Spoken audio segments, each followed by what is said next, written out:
Hello, everyone, and welcome to this episode of Ignition Time. A happy 4th of July to all our subscribers in the United States. This is a special day for our country, and I hope you have a happy 4th of July. Thank you so much for being a viewer and a subscriber. My name is Dr. Nitin Chhoda. Welcome to our channel. This channel is about the country, the economy, as well as our money. New IRS data actually shows that individuals making more than $200,000 who would normally not qualify for a stimulus check actually got stimulus checks. I'll tell you why. Welcome to our channel, everyone. Once again, please click the like button, please subscribe, please enable notifications. And once again, a happy 4th of July to all our viewers and subscribers all over the United States. If you're not a subscriber yet, please consider clicking the subscribe button. Let's start with this headline on your screen from CNBC. IRS data shows just who got $1,400 stimulus payments. Some people with higher incomes received checks.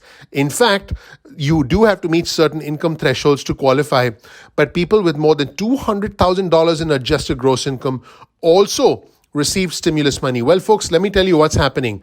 Basically, the IRS is completely overloaded. In fact, figures from the IRS have shown that people who make more than $200,000 actually receive stimulus checks. In fact, the IRS reported 127,751 payments went out to taxpayers in that category, which means $392 million in payments. Folks, we're talking high-income individuals receiving almost $400 million of stimulus checks. Now, this was out of a total of 163.5 million stimulus check payments that totaled $389.9 billion, close to $400 billion.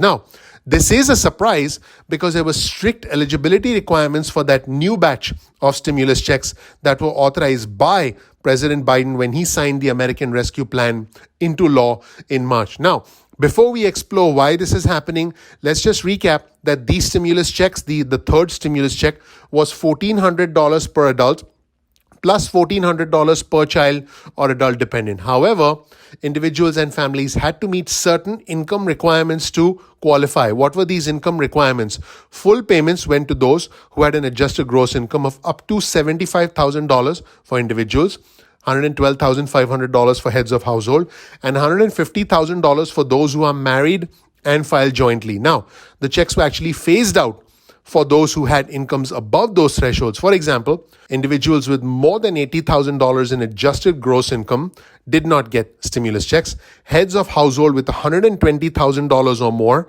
in gross income and married couples with $160,000 or more in adjusted gross income were not eligible for any stimulus checks. So, why did these individuals actually get stimulus checks? Well, folks, part of the reason why some people with high incomes received stimulus checks was because payments were based on their 2019 returns, not their 2020 returns, which showed higher income. Now, if the 2020 returns were taken into consideration, these individuals would not get the stimulus check money. So think about this for a second.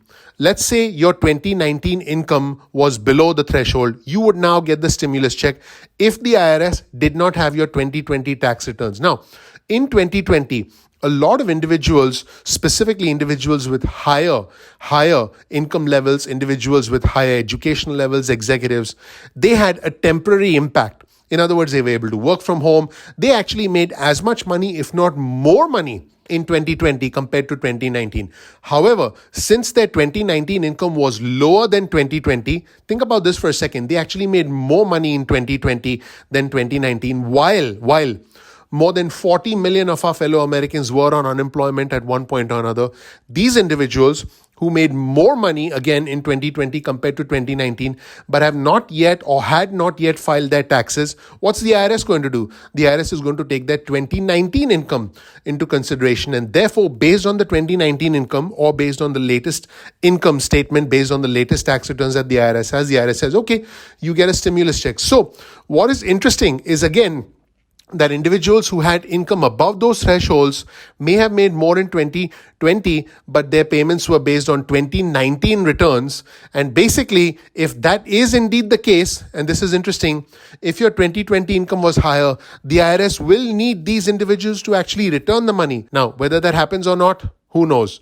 Now, it is possible that a family with enough qualifying dependents and adjusted gross income of over $200,000 would still not have their third stimulus check reduced to zero, according to an IRS spokesperson. In fact, let's show you this chart on your screen from CNBC. This shows you the average stimulus check amounts by adjusted gross income. Now, this is very interesting. If your adjusted gross income was under $10,000, your average stimulus check would be $1,777.39. Under $20,000, $2,265.34. Under $100,000, okay, your average stimulus check was $3,532.95. Now, if you made $200,000 or more, you actually should not be getting stimulus checks, but these individuals did get stimulus checks of $3,071.06. So this is really the discrepancy, and a Bureau of Labor Statistics report on the first stimulus check showed that couples with children still qualified for payments at higher income thresholds compared to those who did not have dependents. Now, the overall formula is extremely complicated, but this does tell us that there needs to be a better system, a better mechanism of calculating who gets stimulus checks and how much. Folks, here's the bottom line. In short, the bigger the family, the more dependent pay they are potentially eligible for. In other words, you could have a family making more than $200,000, but if they have many dependent children, they end up getting more stimulus checks. They qualify. And also, if their 2019 tax return was taken into consideration and they have more dependent children, guess what? That means they get a larger stimulus check. So the more dependent pay they are eligible for, the more money they get. And even those payments still phase out for everyone at the same rate. In short, the more children a family has, the higher the threshold before they stop receiving payment. So this is a very interesting phenomenon, which means larger families who, despite making more money in 2020, should be eligible for less stimulus checks, they end up getting more stimulus checks. In fact, based on the latest data, average stimulus checks can be calculated based on adjusted gross income levels, which means those with under $200,000 in adjusted gross income actually stood to receive the biggest average payment, which is $3,853.41. In fact, let's take a look at this chart on your screen again. Those with under $200,000 in adjusted gross income would receive an average stimulus check payment of $3,853.41. And this has to do with the number of children that they have. In other words, if there are more children, then they get bigger stimulus checks. But those who had under $10,000 in income receive the smallest average payment. This is why all of this is so unfair. Again, those who had under $10,000 in income, as you can see from the chart on your screen, receive the smallest average payment, which is $1,777.39. Now, the numbers also show just how many payments went out by state. States with bigger populations like California, Texas, Florida, and New York received the highest number of checks. So this is very interesting because the states also sent out payments. Now, the IRS is continuing to send stimulus check money out to individuals and families as it processes tax returns. Now, individuals who essentially didn't get stimulus checks before could end up getting stimulus checks in the mail right now. Let's take a look at this chart on your screen, which shows you the stimulus checks by state through the first week of January. And you can start to see that basically those blue colors, the darker the shade of blue, the more stimulus checks that state received. For example, you can see in California, 18 million stimulus check payments, significant stimulus check payments in Texas and Florida. In short, those who do not typically file tax returns need to submit their paperwork in order to be able to qualify for money. And if you do qualify, you should check out other videos on our channel and or get in touch with the IRS. In fact, free tax help will be available during the weekend of July 9th through 10th in 12 cities. These 12 cities include Atlanta, Detroit, Houston, Las Vegas, Los Angeles, Miami, Milwaukee, New York, Philadelphia, Phoenix, St. Louis, and Washington, D.C. In fact, let's show you this handout on your screen from the IRS website. These are free tax prep days where the IRS essentially is providing resources to citizens so that they can get help in order to be able to file their tax returns and potentially even qualify for stimulus checks. So folks, I hope this was helpful. Please click the like button. Please subscribe. Please enable notifications.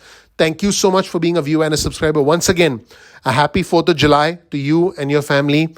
Thank you so much for watching. Please again click like, click subscribe, enable notifications.